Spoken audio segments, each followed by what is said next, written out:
வணக்கம். செல்வகுமாரின் உலக தமிழர்களுக்கான சர்வதேச வானிலை ஆய்வறிக்கை 2025 ஏப்ரல் 27 அதிகாலை நிலவர ஆய்வறிக்கை. இந்திய நேரப்படி அதிகாலை 4 மணிக்கு பதிவு செய்யப்படும் ஆய்வறிக்கை. முதலில் அமெரிக்காவை பார்ப்போம். அமெரிக்காவில் தற்பொழுது 3 சிஸ்டம் இருக்கு. சிஸ்டம் 1 அட்லாண்டிக் பெருங்கடலில் இறங்கி கொண்டிருக்கு கனடா எல்லையோரமாக. அதாவது நியூயார்க் வாஷிங்டன் தொடங்கி கனடாவோட கடலோர பகுதி வரைக்கும் மழைப்பிடிவை இடி மின்னலுடன் கூடிய மழைப்பிடிவை கொடுத்து கொண்டு அட்லாண்டிக் பெருங்கடலில் இறங்கி கொண்டிருக்கு ஒரு காற்று சுழற்சி. மேலும் புதிதாக ஒன்று கனடா எல்லையோரமாக மத்திய அமெரிக்க பகுதியை நோக்கி வந்து கொண்டிருக்கு. மத்திய அமெரிக்க பகுதிகளில் ஏற்கனவே கடும் இடி மின்னலுடன் அதாவது டெக்சாஸ் மற்றும் அதனை ஒட்டியுள்ள மாகாணங்களுக்கு கொடுத்து வருகிறது. தொடர்ந்து இது ஓக்லஹோமா சிட்டி மற்றும் அதனை ஒட்டியுள்ள பகுதிகளுக்கெல்லாம் இடி மழைப்பொழிவை, அதாவது மிசிசிப்பி, லூசியானா, அதாவது நியூ ஆர்லின்ஸ், ஹூஸ்டன் போன்ற பகுதிகளுக்கெல்லாம் கொடுக்க போகிறது. இப்பொழுது மிக மெல்ல நகரும் நிகழ்வாகத்தான் நடந்து கொண்டிருக்கு. ஏற்கனவே அட்லாண்டிக் பெருங்கடலை நோக்கி நகரக்கூடிய நிகழ்வு விடைபெற்ற பிறகுதான் இது கொஞ்சம் தீவிரமடையும் என்று எதிர்பார்க்கப்படுகிறது. என்றாலும் இரண்டாவதாக வரக்கூடிய நிகழ்வு ஒரு தீவிர மழைப்பொழிவை அமெரிக்காவின் பல்வேறு பகுதிகளுக்கு கொடுக்கும் என்று எதிர்பார்க்கப்படுகிறது. இன்றைய தேதி 27 இது கனடா எல்லையோரம் இருக்கக்கூடிய அட்லாண்டிக் பெருங்கடல் வரக்கூடிய நிகழ்வு விலகிய பிறகு 28 நாளையிலிருந்து கனடா எல்லையோரத்திலிருந்து வரக்கூடிய அந்த நிகழ்வு தீவிர மழைப்பிடிப்பை கொடுத்து கொண்டு ஒட்டுமொத்த அனைத்து மாகாணங்களுக்குமே இடியுடன் கூடிய கனமழைப்பிடிப்பை கொடுத்து கொண்டு 30 வாக்கில் அது அமெரிக்காவோட, அதாவது தெற்கு மாகாணமாம் புளோரிடா தொடங்கி வடக்கே இருக்கக்கூடிய வாஷிங்டன் வரைக்கும், நியூயார்க் வரைக்கும் மழைப்பிடிப்பை வரக்கூடிய மே முதல் வாரத்தில், அதாவது 1 5 வரை கனமழைப்பிடிவை, ஒரு அச்சுறுத்தும் மழைப்பொழிவை கொடுக்கும் என்று எதிர்பார்க்கப்படுகிறது. ஆனால் இது கடந்த ஒரு 15 நாட்களுக்கு முன்பு கொடுத்த மழைப்பொழிவு இல்லைன்னா கூட, மழைப்பொழிவு என்பது நிகழ்வுகள் வரிசையாக இருந்து கொண்டிருக்கு. மழைப்பொழிவு இருந்து கொண்டே இருக்கு.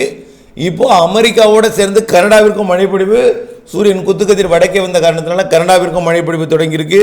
கனடாவிலும் கனமழைப்பொழிவு கொடுக்கிறது. குறிப்பாக அமெரிக்க எல்லையோர கனடா பகுதிக்கு நல்ல மழைப்பொழிவை கொடுத்து வருகிறது. அடுத்தபடியாக தென் அமெரிக்க நாடுகள். தென் அமெரிக்க நாடுக்கு கேட்க வேண்டாம், ஒரே அறிக்கை தான். தென் அமெரிக்க நாட்டுக்கு மழை இல்லை என்று சொல்வதற்கு எந்த நாளும் இல்லை. இடிமழை தொடர்ந்து இருந்து கொண்டே இருக்கும். தென் அமெரிக்கா பொறுத்த வரைக்கும் ஆப்பிரிக்கா மாதிரி தான். தென் அமெரிக்காவுக்கும் ஆப்பிரிக்காவுக்கும் 2 கால பருவமழை காலம், 2 கோடை காலம். தமிழ்நாட்டுக்கும் அது போல தான் 2 கோடை காலம் இருக்கும். ஆனால் ஒரு கோடை காலம் தென்மேற்கு பருவமழை காலமாக இருக்கும். அதுக்கு சாரல் காற்றாக வரும் தமிழ்நாட்டுக்கும். ஆனால் தென் அரைக்கோளத்தில் இருக்கக்கூடிய நாடுகள், தென் அமெரிக்க நாடுகளுக்கும் ஆப்பிரிக்க நாடுகளுக்கும் 2 கோடை காலம், 2 பருவமழை காலம் இருக்கும். அதன் அடிப்படையில் இப்பொழுது கோடை காலம் முடிந்து தெற்கு பகுதியில், அதாவது தெற்கு மத்திய பகுதி, மத்திய அமெரிக்க பகுதியில் நாடுகளுக்கெல்லாம் மழைக்காலம் தொடங்கியிருக்கு.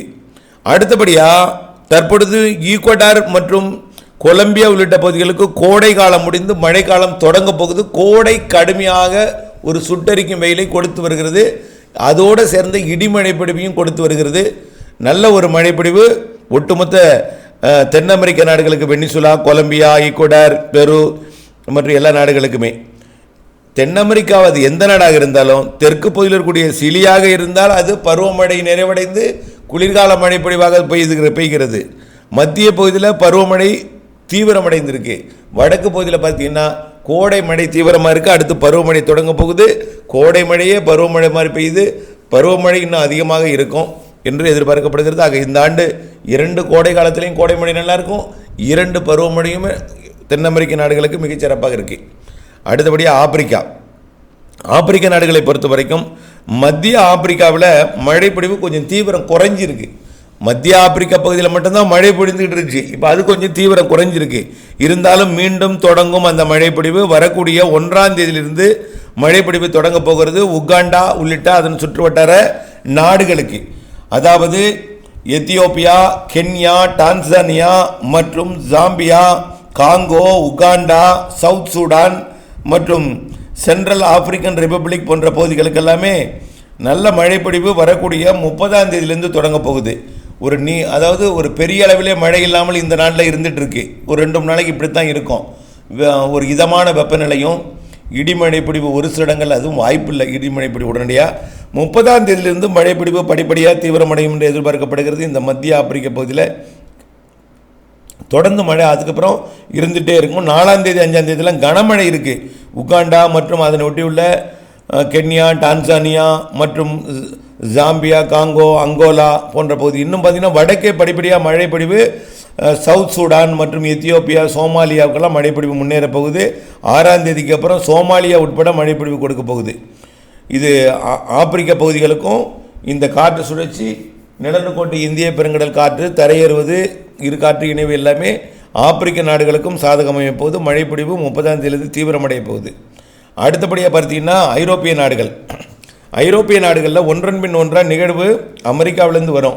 இப்பொழுதைக்கு அந்த நிகழ்வானது கிரீன்லாந்து நோக்கி பயணம் மேற்கொண்டிருக்கு. அடுத்து வரக்கூடிய நிகழ்வு அது யூகே போன்ற பகுதிகளுக்கு வரும் என்று எதிர்பார்க்கப்படுகிறது. அந்த நிகழ்வு வரக்கூடிய 4ஆம் தேதி 5ஆம் தேதி வாக்கில் எதிர்பார்க்கப்படுகிறது. இருந்தாலும் ஒரு பெரிய தீவிரம் இல்லாமல் அது வடக்கு வைத்து, அதாவது என்ன சொல்லணும்னா நார்வே மற்றும் அதனுடைய ஐரோப்பியாவோட வடக்கு பகுதி, ரஷ்யா பகுதியை நோக்கி நகர்ந்து செல்லும் என்று எதிர்பார்க்கப்படுகிறது.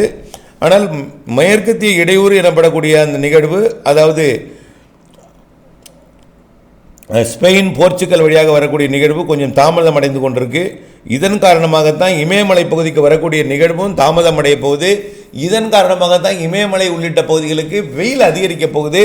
அக்னி நட்சத்திர காலத்தில், அதாவது மேற்கத்திய இடையூறு பாகிஸ்தான், ஆப்கானிஸ்தான் வழியாக வந்துட்டு இருந்துச்சு. அதோட தீவிரம் தற்பொழுது குறைய போகிறது. அதாவது வரது கனடாவிலிருந்து அமெரிக்கா வந்து மத்திய தரைக்கடலில் இறங்கி தான், அது வந்து அட்லாண்டிக் பெருங்கடலில் இறங்கி மத்திய தரைக்கடல் பகுதிக்கு வரணும். அதோட வழித்தடம் மாறப்போகிறது சில நாள். அதாவது கிரீன்லாந்து நோக்கி போயிட்டுருக்கு. அடுத்தது பார்த்திங்கன்னா நார்வே, டென்மார்க் மற்றும் ரஷ்யாவோட பகுதியை நோக்கி பயணிக்க போகிறது, அதாவது யூகேவோட வடக்கு பகுதி வழியாக. அதனால் மத்திய தரைக்கடல் பகுதி வழியாக வரக்கூடிய நிகழ்வு வந்து திசை மாறி இருக்கிற காரணத்தினால கிரீஸ் மற்றும் ஈரான், ஈராக், ஆப்கானிஸ்தான், பாகிஸ்தான் வழியாக வரக்கூடிய அந்த மேற்கத்திய இடையூறு என்பது வடக்கு நோக்கி துருக்கிக்கு வடக்கே பயணிக்கும் என்பதனால தற்பொழுது மழைப்பொழிவு இமயமலை பகுதிகளில் பெரிதாக இல்லாமல் கடுமையான அனல் காற்றை அக்னி நட்சத்திர காலத்தில் கொடுக்க போகிறது. பாகிஸ்தான் எல்லையோர மாநிலங்களுக்கும், இந்தியாவோட பாகிஸ்தான் எல்லையோரத்திற்கும், பாகிஸ்தானுக்கும், ஆப்கானிஸ்தானிற்கும், ஏன் பஞ்சாபை ஒட்டியுள்ள அந்த காஷ்மீர் பகுதிகளுக்கு கூட, சண்டிகருக்கு கூட, உத்தரகாண்டு கூட அதிகமான வெயில், டெல்லியெல்லாம் அனல் காற்று வீச போகிறது. காரணம் மேற்கத்திய இடையூறோட வழித்தடம் மாறி இருக்கிற காரணத்தினால தமிழ்நாட்டுக்கு அந்த அச்சுறுத்தல் இல்லை. ஆகவே உயரழுத்தம் விலகி இருக்கிறது, அனல் காற்று கொடுக்கும் இடமும் மாறி இருக்கிறது என்பதை தான் நம்ம சுருக்கமாக சொல்லலாம். அடுத்தபடியாக கோடை மழை சிங்கப்பூர், மலேசியா மற்றும் தாய்லாந்து பகுதிகளுக்கு தொடர்ந்து இருந்து கொண்டே இருக்கும். அங்கிருந்தான் நிகழ்வு வரப்போகிறது. அதாவது வரக்கூடிய 28ஆம் தேதிக்கு மேல் சிங்கப்பூரில் கோடை மழை பொழிவு, சிங்கப்பூரை விட மலேசியா, தாய்லாந்தில் கோடை மழை வலுத்து இருக்கும். இந்தோனேஷியாவிலையும் இருக்கும். ஆனால் இந்தோனேஷியா விட சிங்கப்பூர் கொஞ்சம் கூடுதலாகவும், சிங்கப்பூரை விட மலேசியா மற்றும் தாய்லாந்திற்கு கனமழை காத்திருக்கிறது. இந்த மாதம் 28ஆம் தேதிக்கு பிறகு நாளையிலிருந்து முதல் வாரம் முதல் வாரத்திலையும் இடிமழை இருக்குது. வெயிலுக்கு இடையே தான் மழைப்பொழிவு, புடுக்கத்திற்கு இடையே தான் மழைப்பொழிவு, கோடை மழைப்பொழிவு சிங்கப்பூர், மலேசியாவிற்கு இருக்கிறது. ஆஸ்திரேலியாவை பொறுத்த வரைக்கும் வடக்கு ஆஸ்திரேலியாவிற்கு மழை கொடுத்து கொண்டிருக்கு. அது பெரிதாக இருக்காது, பாதிக்கும் மழையாக இருக்காது. இதுதான் இப்பொழுது ஆய்வறிக்கை. தொடர்ந்து அப்டேட்ஸுடன் இணைந்திருந்து திட்டமிட்ட பணி செய்திருங்கள். நன்றி.